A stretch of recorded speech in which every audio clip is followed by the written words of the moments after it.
Hello friends, welcome and welcome back to my YouTube channel. तो आज के इस वीडियो में हम देखने वाले हैं केमिस्ट्री के बहुत ही ज़्यादा इंपॉर्टेंट टॉपिक के बारे में। तो टॉपिक देख लीजिए। टॉपिक है आपका रीमर टीमन अपक्रिया। नेम रिएक्शन का आपका टॉपिक है जिसमें हम आज रीमर टीमन अपक्रिया देखने वाले हैं। ठीक है, तो आपकी अपक्रिया बहुत ही इंपॉर्टेंट होने वाली है। तो चैनल पे आपने पहली बार विजिट किया हो तो चैनल को सब्सक्राइब कर लेना ताकि आने वाले वीडियोस की नोटिफिकेशन आपको आसानी से मिलती रहे। तो चलिए स्टार्ट करते हैं रीमर टीमन अपक्रिया। तो इस पे हम करते क्या है, सिंपली फिनॉल लेते हैं। फिनॉल का फॉर्मूला क्या होता है, C6H5OH। हम क्या करते हैं, जब इस फिनॉल की क्रिया क्लोरोफॉर्म से कराते हैं, फिनॉल को आप बेंजीन रिंग में कैसे लिख सकते हैं, ऊपर आपको OH लगा देना। ठीक है, इसी तरह से बेंजीन रिंग में आप चेक करिए, चाहे सूत्र से ही डायरेक्ट करिए। ठीक है, क्रिया कराइए क्लोरोफॉर्म से।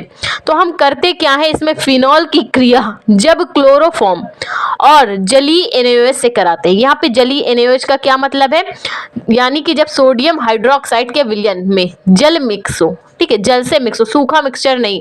ठीक है, तो हम जब फिनॉल की क्रिया क्लोरोफॉर्म और सोडियम हाइड्रोक्साइड के साथ कराते हैं तो हमें प्राप्त क्या होता है, आर्थोसैलिसिलिक एल्डिहाइड हमें प्राप्त होता है। और ये पूरी अभिक्रिया क्या कहलाती है, राइमर टीमन अभिक्रिया कहलाती है। ठीक है, फिनॉल की क्रिया जब हम क्लोरोफॉर्म और सोडियम हाइड्रोक्साइड से कराते हैं तो हमें आर्थोसैलिसिलिक एल्डिहाइड प्राप्त होता है और प्राप्त अभिक्रिया क्या कहलाती है, राइमर टीमन अभिक्रिया कहलाती है। तो चलिए हम रिएक्शन बनाते हैं। ठीक है, एक बार फिर से पहले देख लीजिए। जब हम करते क्या है, इसमें राइमर टीमन अभिक्रिया में फिनॉल लेते हैं। फिनॉल की क्रिया क्लोरोफॉर्म और जलीय NaOH सोडियम हाइड्रोक्साइड विलयन के साथ गर्म करके बनाते हैं तो हमें प्राप्त क्या होता है, आर्थोसैलिसिलिक एल्डिहाइड प्राप्त होता है। और ये पूरी अभिक्रिया राइमर टीमन अभिक्रिया कहलाती है। तो थ्योरी आपको कुछ इसी प्रकार से लिखनी है। ठीक है, और थ्योरी के माध्यम से आप रिएक्शन भी आसानी से बना पाएंगे। तो हमने लिया क्या है, हम ले लेंगे यहाँ पे फिनॉल, बेंजीन रिंग लेंगे, उसके ऊपर लगा देंगे OH। तो क्या बन जाएगा, हाइड्रोक्सिल समूह जब हम इसमें जोड़ेंगे तो ये बन जाएगा आपका फिनॉल। ठीक है, तो अब हम क्या करेंगे, इसकी रिएक्शन कराएंगे क्लोरोफॉर्म जिसका सूत्र होता है CHCl3।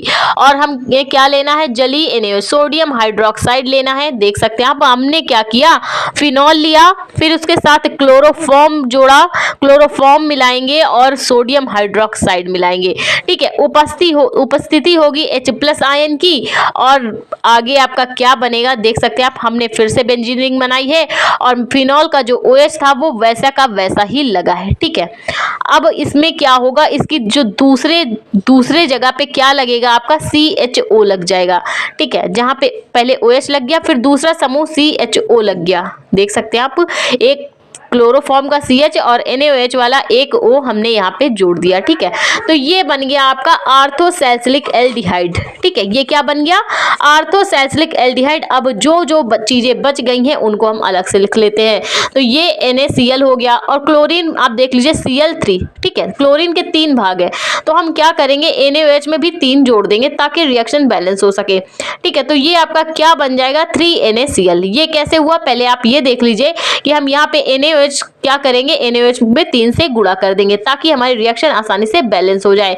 तो यहाँ पे 3 भाग NaCl सोडियम क्लोराइड के बन गए हैं। और आप देख सकते हैं 3 ऑक्सीजन के थे जिसमें एक CHO को हमने दे दिया। अब ऑक्सीजन के भाग बचे हैं 2, हाइड्रोजन के यहाँ से देख लीजिए, हाइड्रोजन के हैं 3 भाग, ऑक्सीजन 2 भाग बचा है और हाइड्रोजन के 3 भाग है। ठीक है, अब हाइड्रोजन के 3 भाग तो एक ये हो गए और आपका जहां पर देख सकते हैं OH लगाया था, दूसरा हमने CHO समूह जोड़ा था तो एक हाइड्रोजन यहाँ से भी हमें मिल जाएगा। तो हाइड्रोजन के कुल कितने हो गए, 4 अणु हो गए। तो यहाँ पे जो आपके जल के अणु बाहर निकलेंगे वो कितने हो जाएंगे, 2 हो जाएंगे। देख सकते हैं हम, 2 दूनी 4, 4 अणु हाइड्रोजन के हो गए और 2 अणु O के। ठीक है, तो हमने किया क्या, सिंपली फिनॉल की क्रिया क्लोरोफॉर्म से कराई, सोडियम हाइड्रोक्साइड के 3 भाग मिला के और H+ आयन की उपस्थिति रखी तो हमें प्राप्त क्या हुआ, सैलिसिलिक एल्डिहाइड प्राप्त हुआ और 3 भाग सोडियम क्लोराइड के हमें प्राप्त हो गए और जल के अणु बाहर निकल गए। तो आई होप आपको राइमर टीमन अभिक्रिया समझ में आई हो तो प्लीज वीडियो को लाइक और हमारे चैनल को सब्सक्राइब करें। Thank you for watching this video.